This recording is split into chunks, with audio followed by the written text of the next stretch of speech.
Yes, of course. I'm Adrian Cooper. I'm the Planning Policy and Strategy Manager, and I have three particular teams under in my area of work.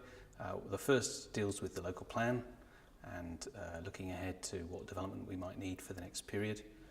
And at the moment we're planning quite a long way ahead to 2036.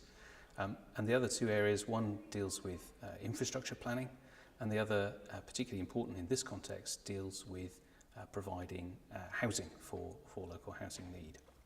And the significance of today for us really is around how we use data and additional sources of data to help us to meet people's housing needs better than we're currently able to do. This is significant particularly in the Shropshire context for a number of reasons. We've got some big challenges here, and the first of those is around affordability. The average wage in Shropshire is around £25,000 a year, but the average house price is something in the order of over 200,000. And that means that most average priced houses are not affordable for people who are living and working in Shropshire and earning an average wage. And that is something which is unacceptable, which we must do something about as a council. We have to tackle that. So we need more housing to provide for people's needs in that sort of category. We're quite good at doing social housing for people in housing need, particularly people who are homeless, for example. We've got a good track record in meeting their needs.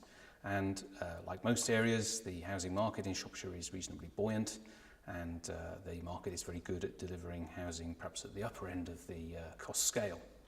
The problem for us is that there's a growing gap in the middle.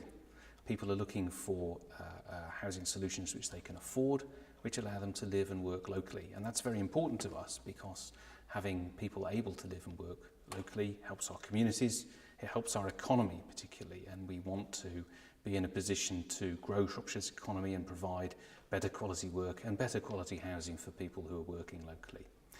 So what are we doing about this? This is where the Tech 7 bit becomes interesting. So it's really around housing data and starting to move away from the traditional means of collecting housing data. Like most councils, we have a traditional model where people register on a housing list if they're homeless or they're in housing need.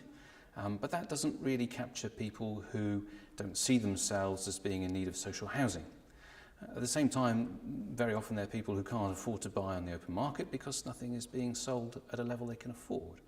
And that's really where the innovation comes in. We've launched a new program, a new initiative, which is called Right Home, Right Place.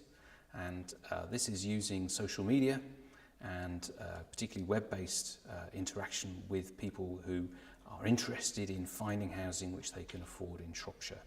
And we're asking people to go online, look at Right Home, Right Place as a web-based platform, and to give us some simple information.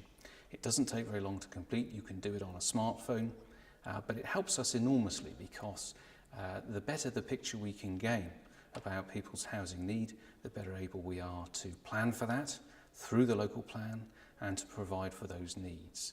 And I think in future we will see a position in which planning policies particularly will be changed to make specific reference to the need for developers to show that they are helping to meet those housing needs that Right Home, Right Place and other sources of information are helping us to identify. Thank you.